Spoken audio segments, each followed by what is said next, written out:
Currency in circulation appears to be on the rise to the level it was in October, and 2.39 trillion before the Naira redesign policy of the CBN. Economic analysts.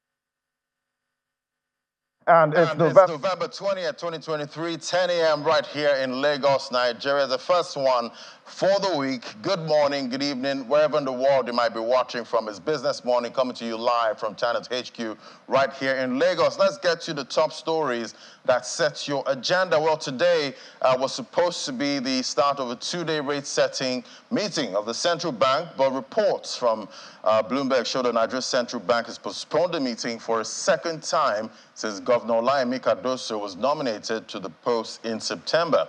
Investors have been looking to the MPC meeting for signals on how the central bank will rein in inflation that's accelerating at the fastest pace in almost 2 decades. They're also anticipating an update on the overhaul of the nation's foreign exchange controls initiated by President Bola Tinubu in June. We'll be looking out for a statement from the CBN. Hopefully we'll get that statement later today to tell us about the future dates, if there's any, for the next meeting. Well, another news now, latest data show that currency in circulation reached a new high of 2.99 trillion at the end of October 2023.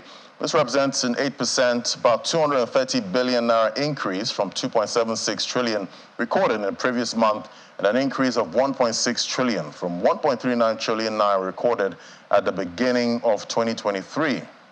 With this new high of almost 3 trillion, currency in circulation appears to be on the rise to the level it was in October 2022, before the Naira redesign policy of the CBN. Economic analysts believe the development may be attributed to the Apex Bank's decision to extend the deadline for the old notes. And the NGX has revealed the exchange is exploring ways to leverage technology to focus on reducing brokerage costs. Mr. Temi Popola, CEO NGX, noted that the NGX recognizes the high cost of trading in and out of Nigeria, and added that it is looking at incorporating digital technology to enhance overall trading experience and make it more cost-effective for investors. All right, let's get a quick check on the oil market now. See oil futures edge higher today, extending gains on expectations of OPEC Plus deepening supply cuts to shore up prices, which are falling for 4 weeks on easing concern of Middle East supply disruption amid the Israel-Hamas conflict. Brent crude futures climbed 66 cents, about 0.8% to $81.27 a barrel, while U.S. WTI crude is trading at $76.49 a barrel, up 60 cents, about 0.8%. The front-month December contract expires later today, while the more active January futures gain 65 cents to $76.69 a barrel. We see both contracts settled 4% higher on Friday, after 3 OPEC Plus sources confirmed the bloc is set to consider whether to make additional oil supply cuts when it meets in November. And right here we see the NGX there also looking at creating a platform for women to boost financial inclusion. And that's what they had on Friday there. We talked about the Equip Her segment there, looking at getting women more involved in trading and getting the right information to make the right decisions while trading. That's for women. Take a listen. PRIPA basically rests on three pillars. The first thing is that there should be awareness for women about the products and the capacity of the capital market for them to become economic agents through investing in the capital market. The second thing is to build their capacity. So after you are aware about the capital market, what capacity do you have to actually participate in it? Because as you are aware, if you just run in, you don't know what to do, you don't know who to use, you don't have any strategy. Just as you ran in, you will run out. We are confident that this is one of the measures that women can be supported in getting involved in, for them to be formally brought into financial services, for them to also build their resilience.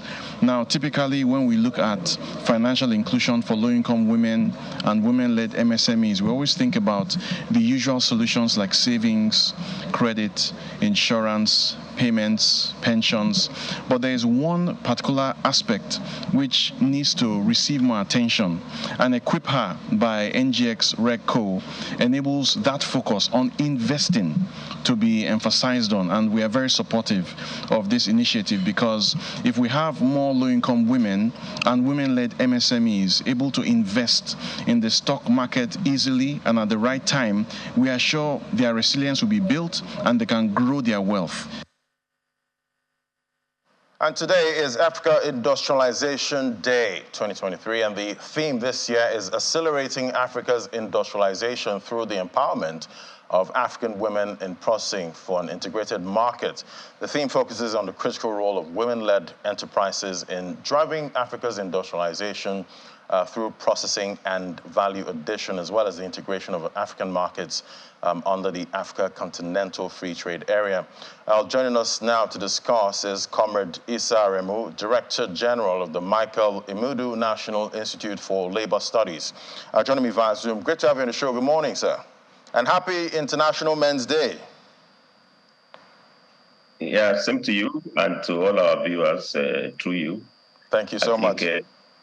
AID is it's a special day we should celebrate, because it's a day that has been set aside by United Nations, specifically United Nations Industrial Development Organization, UNIDO, which is the arm of UN. Is to draw awareness to the need for beneficiation, for value addition for the entire African continent, because for now, sadly, our capacity to manufacture is still very, very low. In fact, manufacturing contributes less than 10% of our total GDP in the continent, compared to other countries in which the global average is about 35%. So the idea is that we devote today to discuss about the need to add value to our raw materials. Instead of exporting crude oil, we need to refine products. Instead of exporting limestones, we need to turn them to cement. Just exactly the way we have seen, some African industrializers like Aliko Dangote, the Boa Group, already adding value. I mean, today we are self-sufficient in cement production, not only that we're exporting. And as you said, the theme for this year is to draw attention to the plight of the women in processing sector. Right. So what I'm saying is that I think it's an important day that we need to celebrate. And for us at the Labour Institute, our mandate is to promote labor education. This is one of the commemorative dates that we celebrate, precisely based on the knowledge that sustainable jobs, decent work, only come through industry. And you also know United Nations Sustainable Development Goal, singular goal 9, strictly to draw attention to the need for innovations for industry. So I want to say that we are really in a commemorative mood, and I hope all Africans are doing that. Quite interesting. And what would you say is that a snag in the wheel of Africa's plans to industrialize? So far we've had different governments bring out their development plans, and they all talk about industrialization, boosting industrialization in Africa. What do you think is holding Africa back? Yeah, precisely. I mean, very good question. I mean, we are not short of rhetorics. I mean, don't forget that it was the 25th session of the Assembly of the African Head of State that adopted this resolution in 1989. So we are talking of effectively 35 years of celebration of African Industrialization Day. And as you said, we had Vision 2060 of African Union. Many countries have also come out with development plans.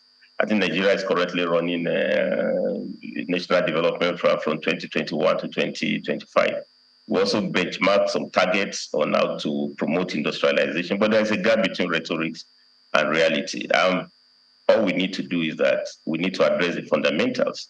We cannot industrialize without electrification. Energy is the key. You can't run industries, based on generators, electric power supply. So we need to address that very well. Of course, we also need sustainable industrial policies. If you give incentives to investors, you have to make sure you are consistent, stable. We also need micro economic stability. I mean, fluctuation in exchange rates. It's not so much that the rates goes up high, but it's stable so that industrialists can plan, as the case may be. Then we also need to start our investment charity from home. I mean, I'm quite excited that President Bola Ahmed Tinubu has done a lot of, including the one he's currently doing, global tour to call for foreign direct investment. But as good as this is noble, I think we also have to relate to domestic investment, because we're ready for our investments here. They're under stress of energy insecurity, low purchasing power, and I think that's very, very important. The only way for you to drive industrialization, you should have citizens that can buy products that are being produced.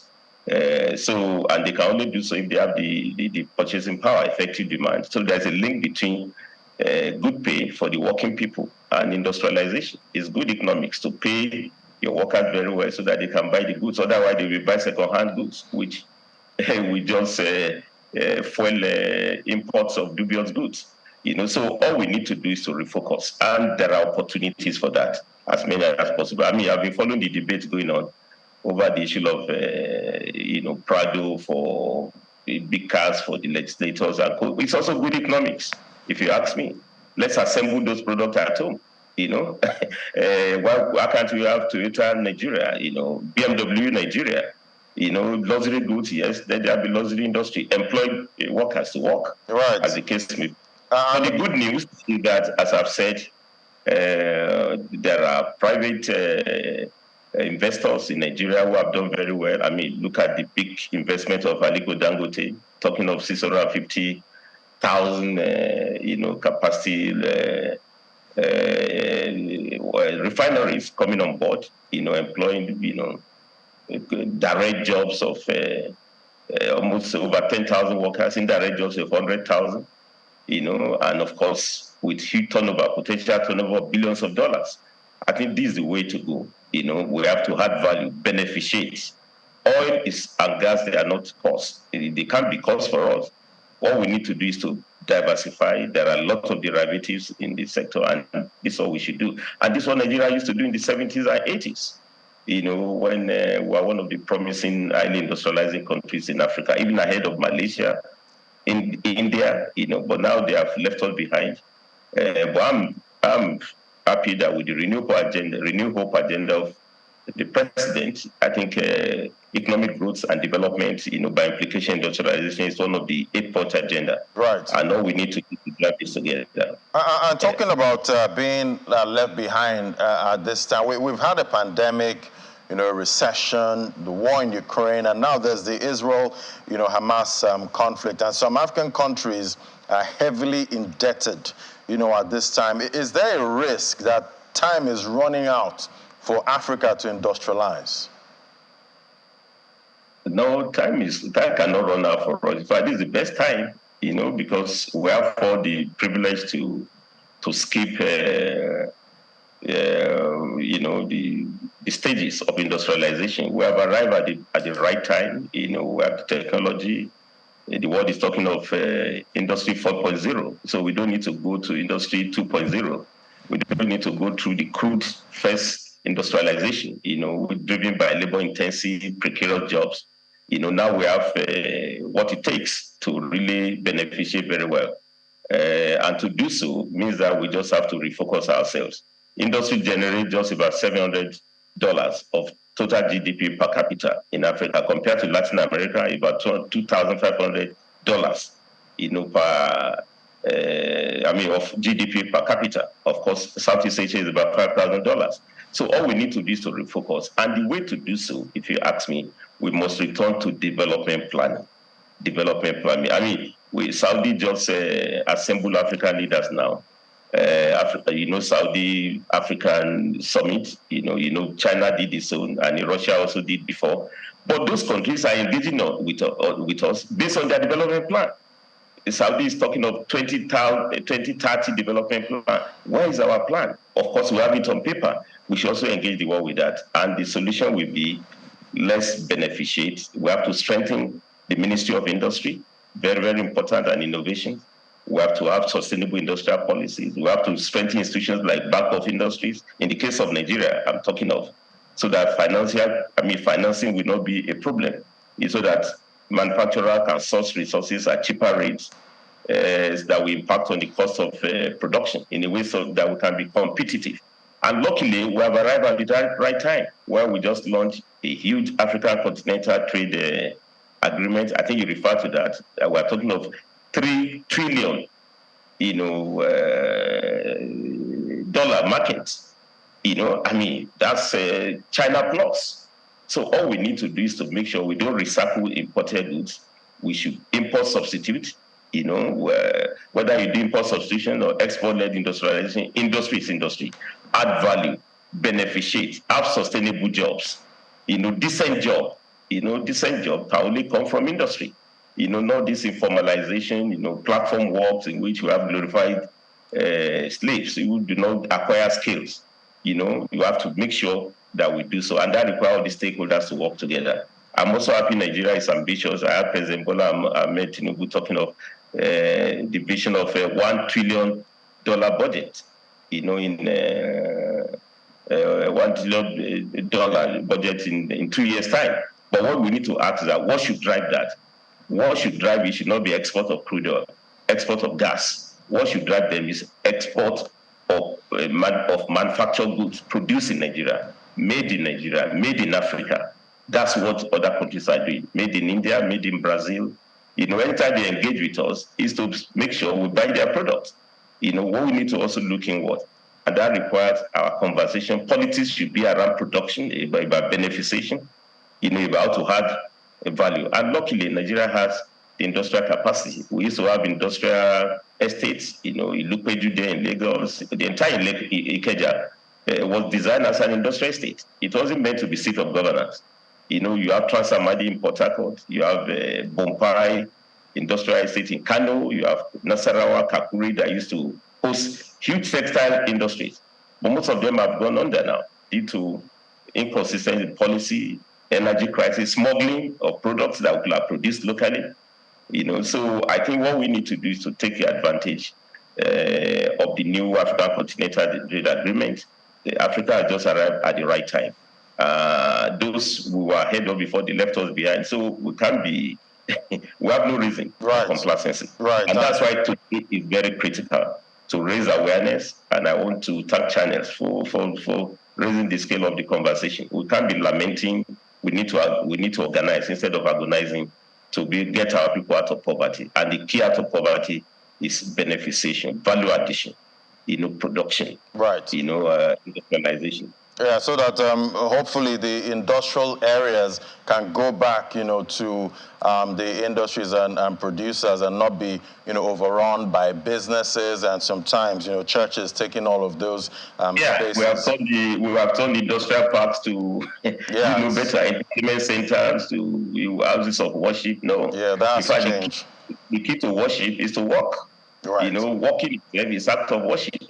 Beneficiation is an act of worship. So we need to change the narratives of the continent, from expecting miracles to walking.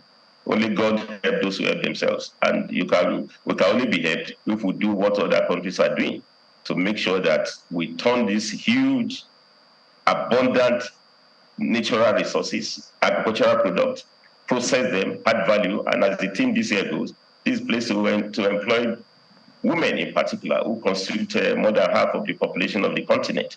I mean, the African population, we are talking of 2 billion in the next 2 years. How do we feed them? That itself is not a liability, it's an asset, because they will eat, they will consume energy, they will buy cement to produce, they will buy the sugar, they will buy milk. And this is why the entire value chains of good job that Dangote Group is doing is extremely commendable. You know, today, that group is changing the narrative of the continent. We are talking about $25 billion investment. That's almost half of the budget proposed for Nigeria for next year. You know, so we definitely hope more companies come in. Can do that. Yeah, we hope more companies also join, the likes of Dangote in this development. You have the black groups, you have many other who are really struggling. And that's why I said our investment charities should start at home. Our president, our minister should meet with all these producers, look at their concern. Because in any case, foreign investors will consult them before they come. You know, so if they are doing fine, that would be good attraction. But if they have challenges, then they may have second thoughts, which will not be in the best interest of 250 million, countries, especially Nigeria. If Nigeria doesn't industrialize, Africa simply can move. We are the home of investment. All right. We have potential for purchasing power. We have the resources. We also have the heritage, what I can call legacy industrial projects. I've talked about those parks. You can't get them in any African countries. Ilupeju, Transamadi. All we need to do is to return back to the board through sustainable development plan.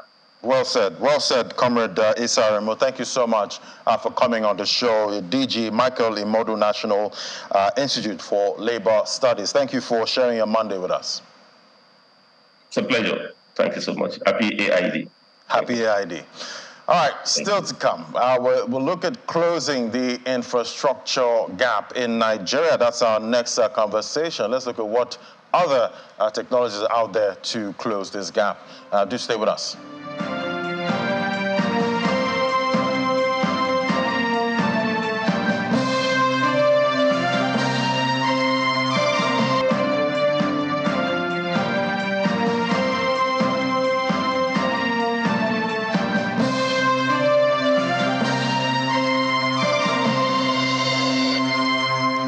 According to the International Trade Office of U.S. Department of Commerce, Nigeria's infrastructure deficit is amounting to about 30% of its GDP and falls short of the international benchmark of 70% set by the World Bank.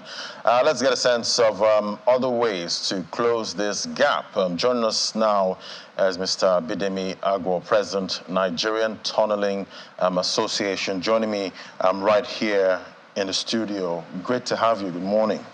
Good morning, Larry. Nice to be with you once again. Yeah, great to have you, and happy International Men's Day. That was yesterday, but I guess it's still safe to, congratulate ourselves. Absolutely. Men, out here hustling, regardless of rising inflation, currency devaluation, still going out there and grinding.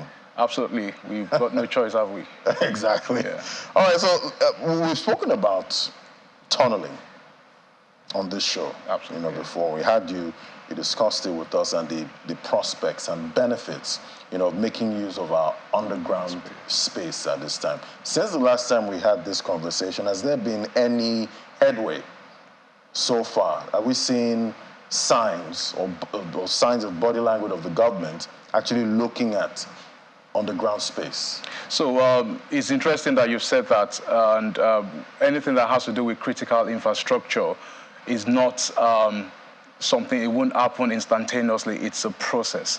And the last time, of course, we talked about issues surrounding a broader context of the African Continental Free Trade Agreement, which Nigeria is a signatory to, and this agreement would create the largest free trade area in the world, with the pact connecting 1.3 billion people, as well as creating a gross domestic product of about $3.4 billion.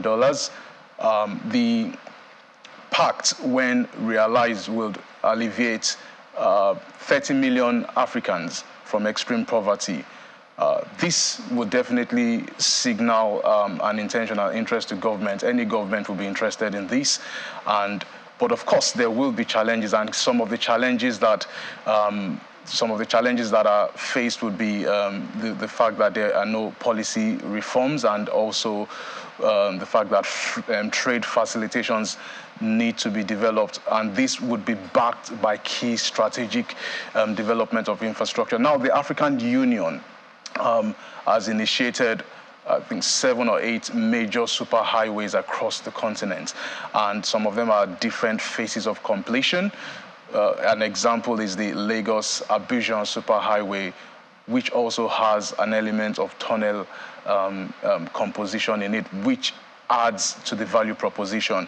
And so any government would look at this as an opportunity to drive infrastructural development within that context, and it is wisdom to also align to the current drive within the continent now, which is the development of this economic bloc. Yeah, so that means we've seen some signs. Yes, there are discussions ongoing, right, and we've had interactions and engagements, and we're still on that. All right, but I'm not an engineer, but looking at exploring tunneling at this time and looking at the built environment right now, it seems like it might be a little pricey.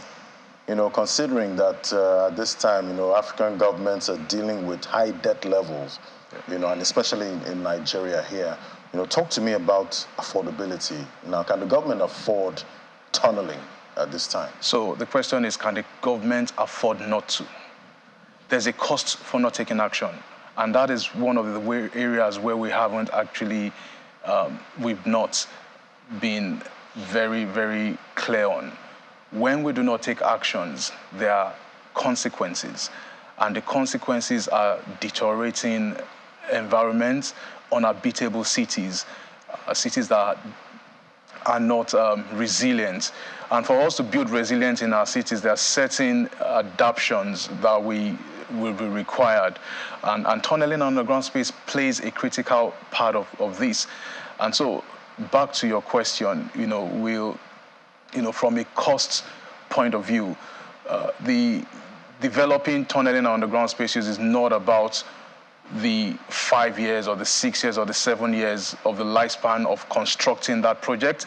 It's the cost of that asset over the lifespan of the asset. Now, tunneling infrastructure are designed robustly for over a decade. The London Underground has existed now for 150 years.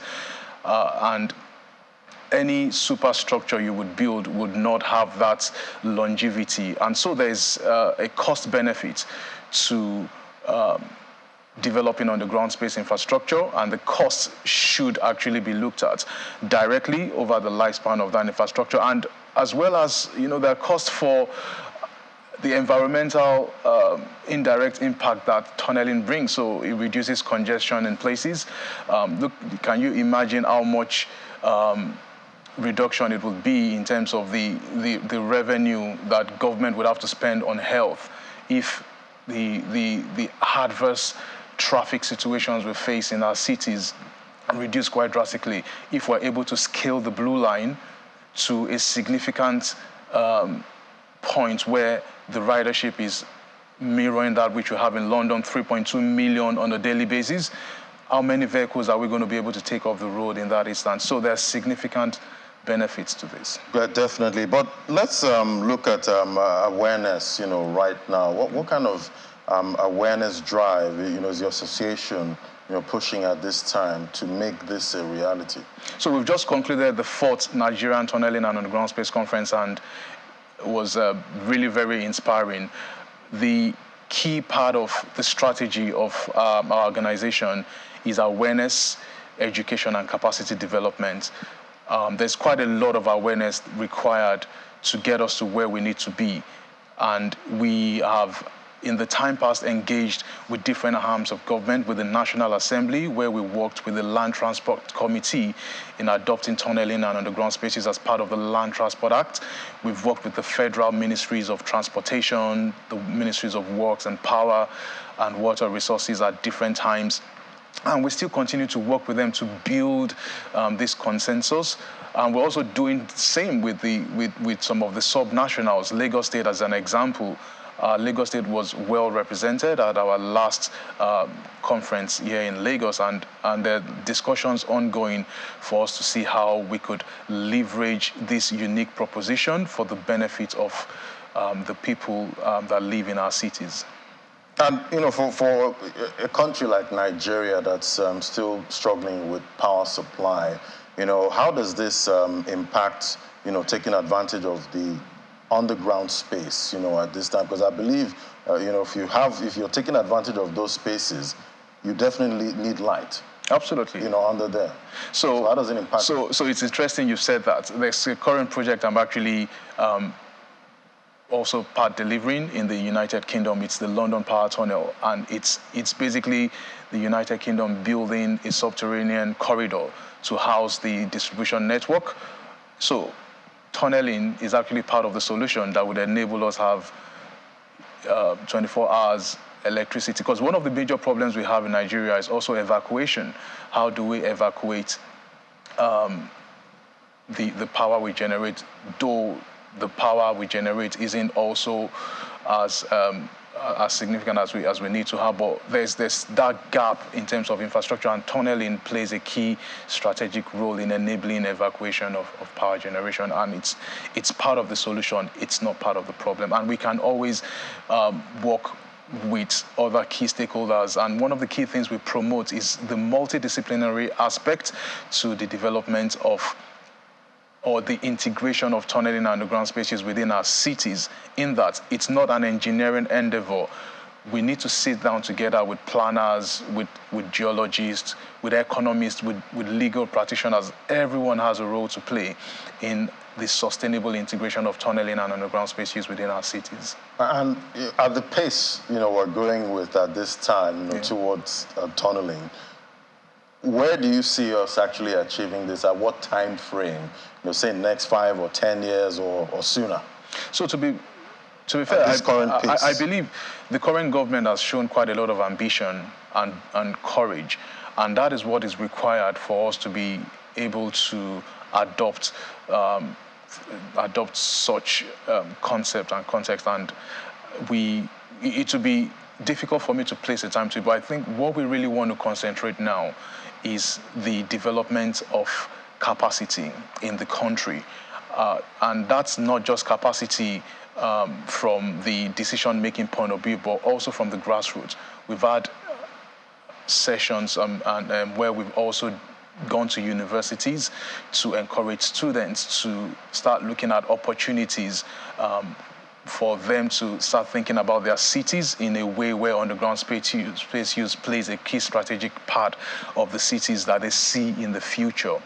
And that's a key part of it. So the strategy is a top-down, bottom-up approach where decision-making is influenced and encouraged to explore these opportunities, and also the academias and the young professionals are also encouraged to start thinking about their cities in this light. Well, definitely, we're hoping for, you know, that time to come, because I would love to use, you know, an underground train at some point. Absolutely. You know, in Nigeria, and don't need to take my car, you know, out every time. That would be an absolute dream. So we're moving towards cities that are more compact. And that is where economic resilience comes into play, the ability to be able to enable connectivity within key modes. But if we do not plan our cities in a resilient, structured ways, we would continue to have sprawls, and we don't want that. We want cities that are compact, and to enable that, we need key strategic connectors that will connect different nodes within the cities, and underground space use plays a key role. Fantastic. Thank you so much. We'll keep tracking to see progress and going forward. Thank you, Abidemi Agro, President, Nigerian Tunneling Association, for sharing your Monday with us. Thank you very much. It's an absolute pleasure. Thank you.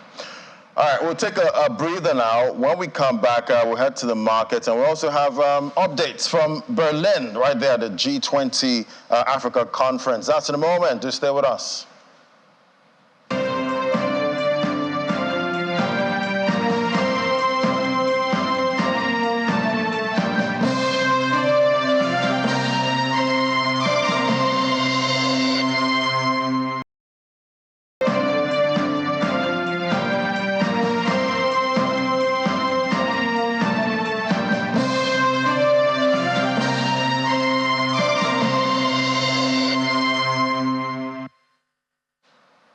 Welcome back. Well, President Bola Tinubu is in Berlin right now for the in the German capital to attend the G20 Compact with Africa conference. We have Juliana right there for the event, but I'll be talking to Mr. Ajuri Ngelale now, presidential spokesman. He's also right there. Great to have you on the show. Good morning from Nigeria. Good morning to you, my dear brother, and good morning to all of our viewers. Fantastic. Great to have you. So, what kind of conversations are we expecting from this conference? Well, I think fundamentally the core of everything His Excellency Mr. President is doing around the world is about attracting foreign investment and foreign exchange into the country. He's stopping at nothing. That continues this morning here.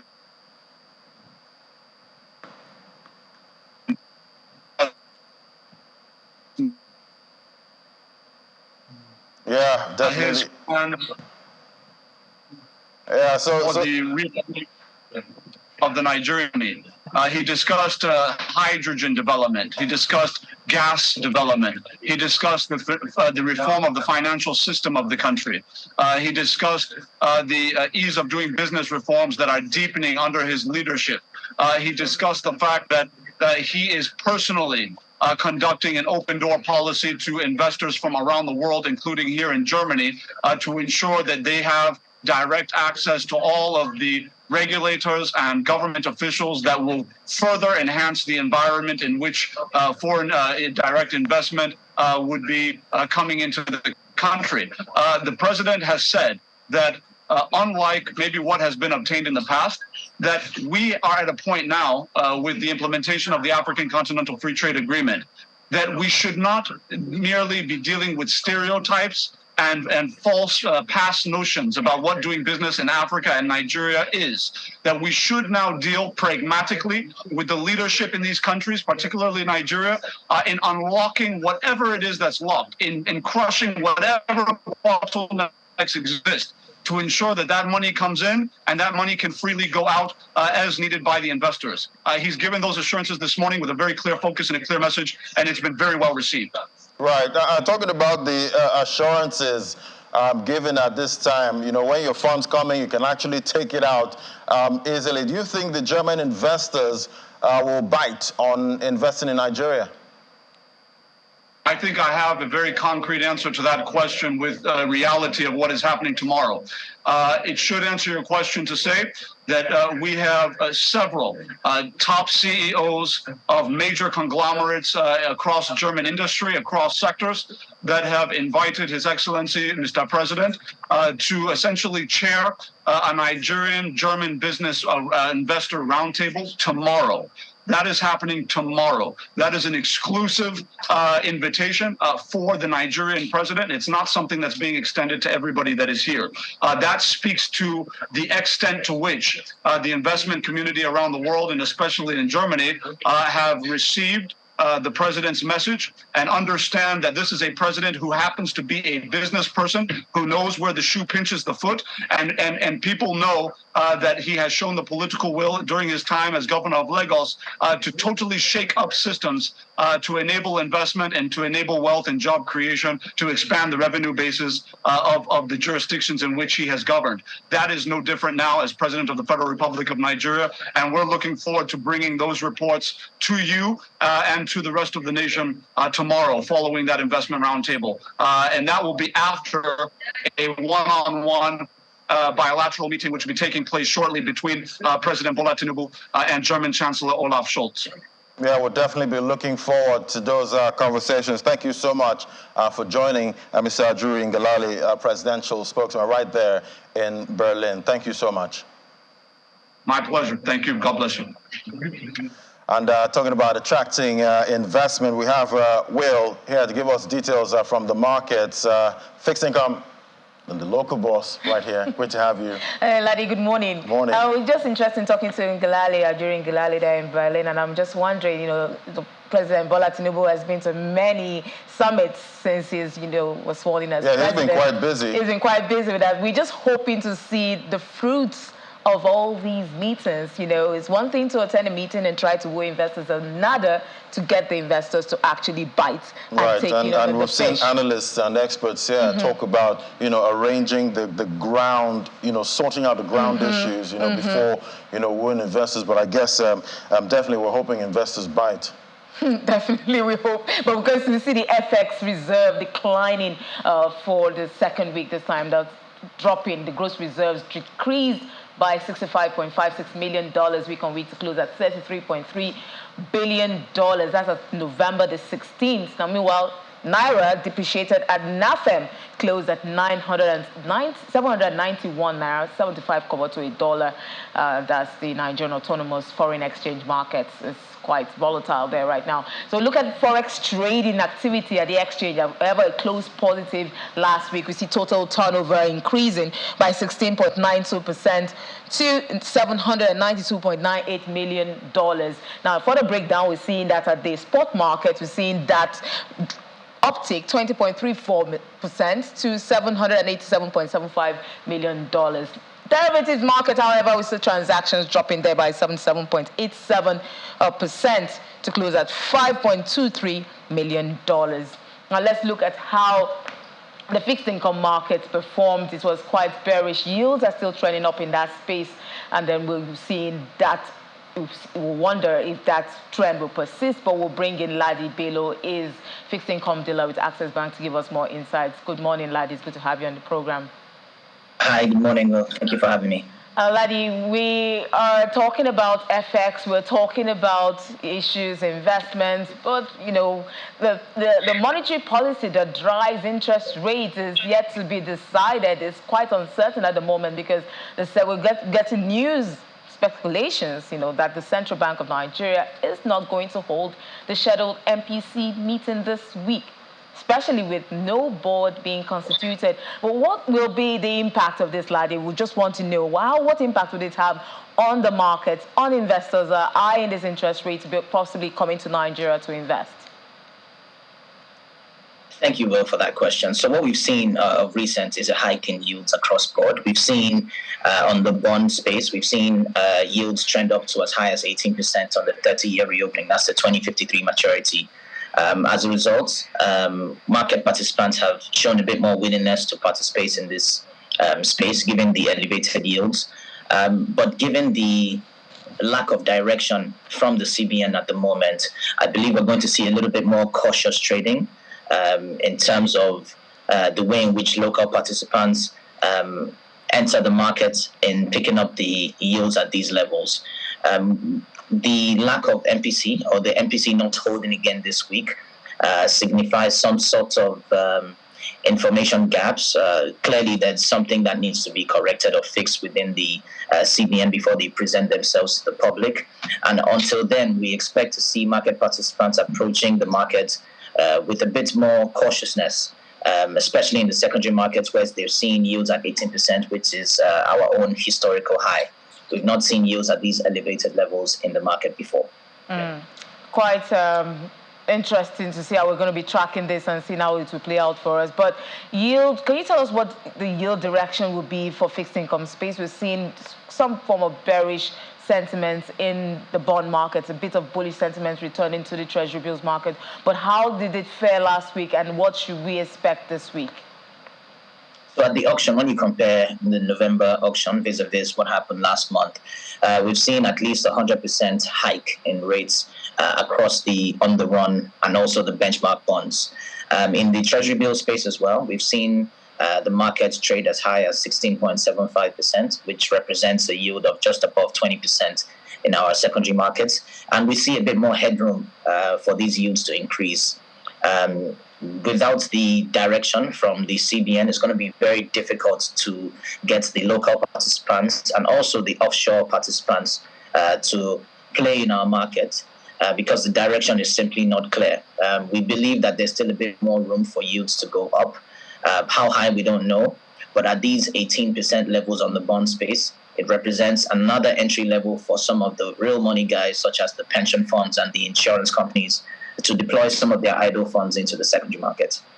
So do we see other sectors coming in, taking the bites, possibly trading and taking advantage of the yields? I think so. At these levels, at 18%, it represents a yield where it's a bit too juicy to pass off. But given the lack of communication from the CBN of recent, we do believe that the best approach is to see and wait until they give us some sort of direction in the market. But for now, we believe that yields would hover around the 18.1 and 17.95% on the bid offer. And this will continue to linger in the markets as long as we don't see any level of policy direction from the CBN.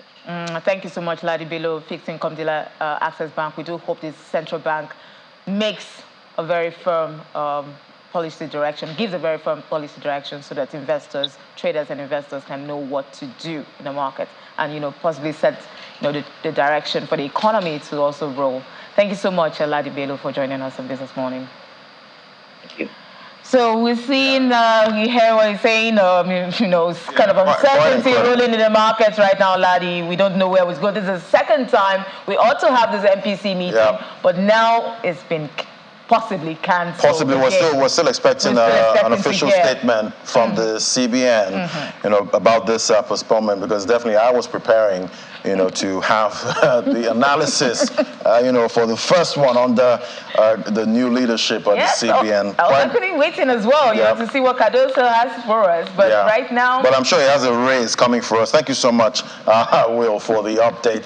All right, now let's check out other markets. Now let's take a look at what's happening in the crypto market. It's quite bullish sentiment right there. If we look at the sentiment right there, the color, you see the color is back to deep green. We see Bitcoin there holding up 1.4% up this morning. Ethereum back above that psychological level of $2,000. We see Link dip green there, and huge pockets of green showing the sentiment in the market right now on Coin 360, showing us the color of the market. Let's look at the sentiment now. We see the sentiment is still strong greed there. That should be a green color, 69 points. That's what we have for the sentiment in the market. Look at the top cryptocurrency we track this morning. We see at 8 a.m. Bitcoin was up 1.41%. See Ethereum crossing that 2,000 level. Cardano 2.59% up, the biggest mover on the top 100 coins that we track on Coin Market Cap. Let's bring in Denny Luokworoko now, crypto evangelist, joining us via Zoom. Great to have you on the show. Good morning. Thank you for having me here. It's always nice to talk about crypto. Fantastic. So which segment of the market is profiting right now? We know it's a really greedy market. Is it long-term investors or traders?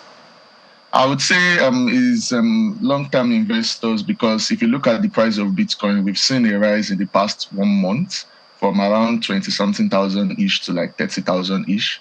And one of the things that happened recently was that Bitcoin achieved a significant milestone where we now have a lot of Bitcoin that is being held by long-term holders. And it has actually reached an all-time high. And this shows that more people are holding Bitcoin. And when more people are holding Bitcoin, it makes you know that there's going to be like decreased supply on the open market. And this trend is likely to drive the price of Bitcoin as demand continues to outstrip supply. What market-moving data are we expecting this week, and what altcoins are we supposed to be watching this week? If I'm to answer that, I would say that it's just about Bitcoin breaking key resistance level, such as the 38,000 mark. And obviously, we know that the cryptocurrency market is very volatile, and we might expect some sharp movements.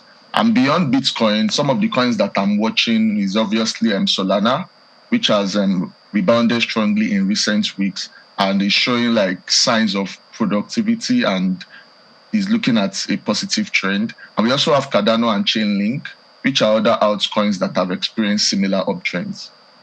All right, looking at that level, with Bitcoin breaking levels not seen in a while, what do you think happens when Bitcoin hits 40,000, for instance? Do you see a pullback coming, a violent pullback? Not really, because if you look at it, we are getting closer to the halving. And I feel that the current price movement and trends is just setting us up for another potential bullish run. that we are going to get when the halving comes, because I expect that when the halving comes, there's going to be like a violent pushback, because that's what happens normally. We've seen it in the last two halving, when we reach there, the price of Bitcoin dips, and then we have an extended bull run. So I'm expecting these trends to continue. Like before the halving, by next year, April, I'll be looking at Bitcoin that's around 45,000. And then after the halving, we might have some pushback. And then I'm looking at 60K by the end of next year, like similar to what we had 2 years ago. Yeah. Yeah, quite bullish expectations coming from Adeni. Thank you so much. Adeni Oluokoroku, crypto evangelist, join us rising. Thank you for having me. All right, so if we look at the top gainers counter this morning, we see double-digit gains, just like we saw last time.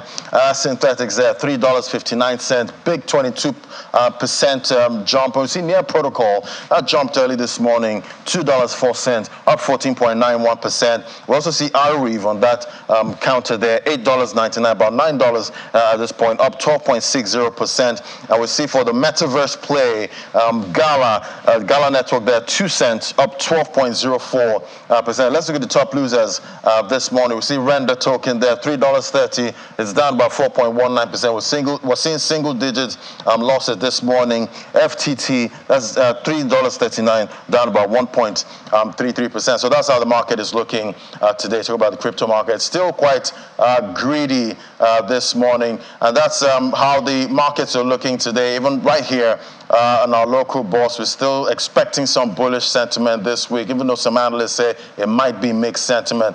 That's a wrap on the program today. Thank you so much for watching. Don't forget to join us on 1:30 for Business Incorporated for more updates and developments in the world of business. And you can get more updates on www.channelcv.com. And from me and the team right here at Channels HQ, it's bye for now.